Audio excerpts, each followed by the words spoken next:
రైతు భరోసా ఎప్పుడు కూడా ఇదొక హాట్ టాపిక్. రైతులు ఎంతగా ఎదురు చూస్తారంటే కళ్ళు కాయలు కాసేలాగా ఎదురు చూస్తారు. పెట్టుబడి సాయం నిజంగానే సంక్షేమ పథకాలు అన్నీ అవసరమా అంటే అన్నీ అవసరం లేదు. సుప్రీంకోర్టు కూడా చెప్పింది ఒక దాంట్లో మాట్లాడుతూ అసలు ఎందుకు ఇన్ని ఉచిత పథకాలు అనేసి. అయితే అందులో కూడా మెన్షన్ చేసిన విధానంలో ఏంటి అనంటే ఏది అవసరమో అది ఖచ్చితంగా ఇవ్వాలే ప్రభుత్వాలు అనేసి. దీంట్లో ఈరోజు ఉచితాలు ప్రకటించిన నేపథ్యంలో అసలు మేనిఫెస్టోలో పెట్టకుండా గత ప్రభుత్వంలో రైతు బంధు పెట్టుబడి సాయం పేరుతో క్రాప్కి ముందు రిలీజ్ చేసేవాళ్ళు, వాళ్ళకు పెట్టుబడి సాయంగా పనికొచ్చేది. వీళ్ళేం చేసిరు అనంటే అరే వాళ్ళు 5,000 ఇచ్చారు కదా, మేము ఎకరానికి 7,500 రూపాయలు ఇస్తామంటే 2 క్రాప్లకు కలిపంటే 15,000 రూపాయలు వస్తున్నప్పుడు రైతుకు కూడా ఎంత ఉంటుంది పాపం ఆశ. అరే 15,000 రూపాయలు మనకు సంవత్సరానికి ఎకరం పేరు మీద పెట్టుబడి సాయం వస్తుందంటే అది ఎంత ఎఫెక్ట్ ఉంటుంది. ఆ ఎఫెక్ట్ ఎంత చూపించిందో కూడా మనం మొన్న ఎలక్షన్లో చూసినాం. ఇక గెలిచిన దగ్గర నుంచి చూస్తున్నాం. ఎందుకంటే ఈ సబ్జెక్టు ఆల్మోస్ట్ ఈ రెండు సంవత్సరాలలో ఎన్ని వీడియోలు చేసినామో తెలియదు. రైతు బంధు అలియాస్ రైతు భరోసా వీళ్ళ అధికారంలోకి వచ్చిన తర్వాత అంటే ఎలక్షన్స్ ముందల అంటే పడాలప్పుడు November 31 రోజు అనుకుంటే 29వ తేదీన ఇస్తామని చెప్తే లేదు 30వ తేదీ ఎలక్షన్ ఉంది కాబట్టి వేయడానికి వీలు లేదు అనేసి లేఖ రాసిరు. సరే ఆ డబ్బులు అట్లనే ఉన్నాయి కదా, మరి ఇమ్మీడియట్లీ పోనీ ఎలక్షన్ కోడ్ అయిపోయిన తర్వాతనైనా కూడా ఆ 7,250 కోట్లు బ్యాంక్లో ఉన్నాయి. ఆ డబ్బులు ఇమ్మీడియట్లీ రిలీజ్ చేసిరా? లేదు. దాని తర్వాత సమీక్షలు సమావేశాలు ఇన్ని చెప్పి ఇప్పుడైతే మేము 7,500 రూపాయలు ఇవ్వలేము, ఆ పాత విధానం ఏదైతుందో ఈ ఒక్కసారికి ఎకరానికి 5,000 లెక్కనిస్తామని చెప్పారు. సరే అప్పటికి కూడా రైతులు ఏమనుకున్నారంటే పోనీలే ఆ 7,250 కోట్లన్నా మా అకౌంట్లలో పడతాయి కదా అనుకున్నారు.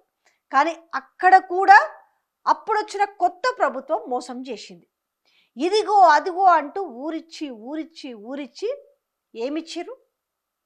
ఎకరానికి, ఎకరం పావుకి, ఎకరంన్నరకి, 1 గుంట 2 గుంటలు. ఎందుకంటే ఇది అకౌంట్లలో పడ్డ రైతులకైతే చాలా బాగా తెలుసు కదా. ఓకే, దాని తర్వాత మళ్ళీ ఇమ్మీడియట్లీ మళ్ళీ సీజన్కి వస్తుంది కదా, మాకు యాసంగి వస్తుంది కదా అనుకుంటే యాసంగి లేదు, వానాకాలం లేదు, ఖరీఫ్ లేదు, యాసంగి లేదు, ఏది లేదు. మళ్ళీ చూసి ఏం చేసినా అప్పుడు లోకల్ బాడీ ఎలక్షన్ల చర్చ వచ్చింది. పెట్టాలి అనే దాని మీద పెడతామేమనుకొని ఏం చేసిరంటే సో వేసేసిరు. ఏం చెప్పింది ప్రభుత్వం?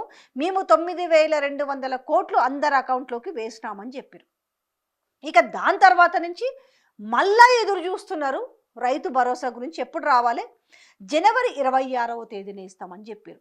దాని తర్వాత శాటిలైట్ ఉపగ్రహాల ద్వారా దాని చిత్రాలు తీస్తాము, ఏది వ్యవసాయం చేస్తున్నారు, ఎవరు వ్యవసాయం చేస్తలేరు, అదంతా చేస్తామని ఏదో కథ చెప్పారు. సరే మళ్ళీ ఏమనుకున్నారంటే అరే మున్సిపల్ ఎలక్షన్స్ వస్తున్నాయి కదా, మనకు ఖచ్చితంగా అంటే వీళ్ళకు కూడా అర్థమైపోయింది. ఈరోజు రైతులకు కూడా ఏమర్థమైందంటే ఓహో వీళ్ళు నాట్లకు కాదు ఓట్లకి మాత్రమే వీళ్ళు ఈ పెట్టుబడి సాయం అనేది ఈ రైతు భరోసా ఇస్తారు, పోనీలే అదన్నా వస్తుంది కదా, సచ్చినోడి పెళ్ళికి వచ్చిందే కట్నం అన్న తరహాలో వాళ్ళు కూడా ఎదురు చూసిరు. పోనీ అలాగన్నా మున్సిపల్ ఎలక్షన్స్ల కోసం వేసిరా? లేదు.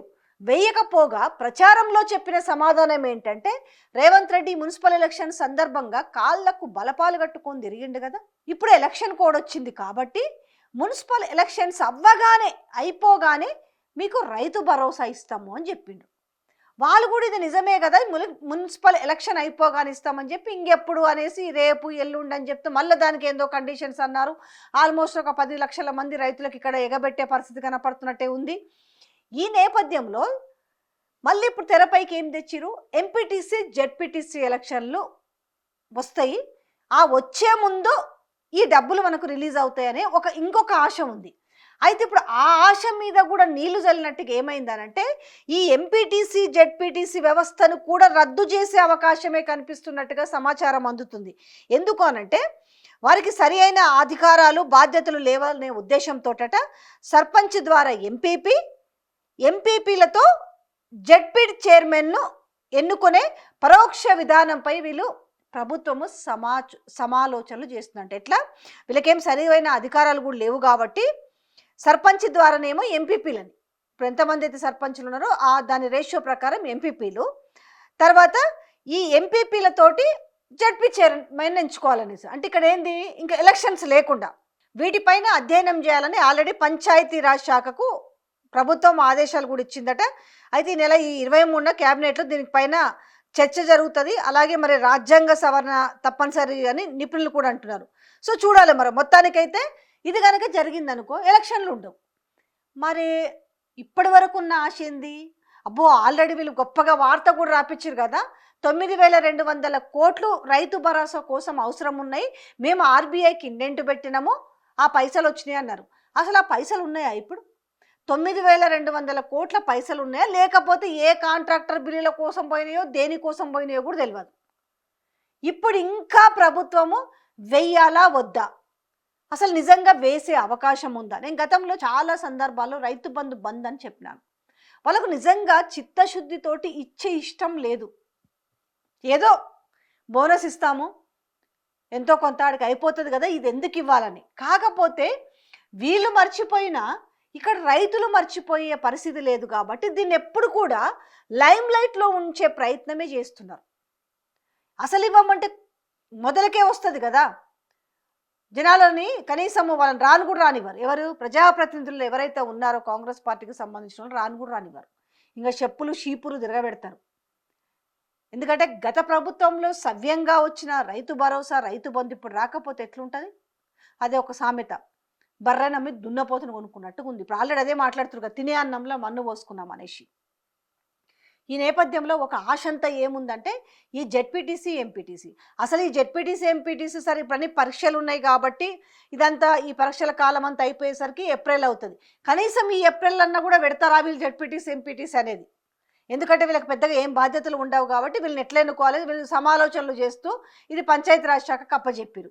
ఈ నేపథ్యంలో ఇప్పుడు ఇది సందిగ్ధంలో ఉంది. అసలు ఏం సంబంధం నిజంగా మున్సిపల్ ఎలక్షన్స్కి అలాగే జెడ్పీటీసీ ఎంపీటీసీ ఎలక్షన్స్కి ఏం సంబంధం? నిజంగా రైతు భరోసా, రైతుల మీద నిజమైన చిత్తశుద్ధి ఉంటే, వీళ్ళకు వ్యవసాయం మీద కనీసం గౌరవం ఉంటే అది ఎప్పుడు వేయాలి? నాట్లప్పుడే కదా వేయాల్సింది. ఈ ఓట్లప్పుడు వేసుడేంది? అది ఆఖరికి ఇట్లా టర్న్ చేసినట్టుగా అయిపోయింది రైతుల్ని. ఓహో కనీసం వీళ్ళు నాట్లప్పుడు ఎట్లయినారు, ఓట్లప్పుడైనా ఇస్తారేమో అనుకుంటున్న నేపథ్యంలో ఎంత పరిస్థితి దిగజారిందో ఒక్కసారి ఆలోచించుడు. డౌటే. వచ్చిందాకా రైతు భరోసా అసలు వస్తుందా రాదా?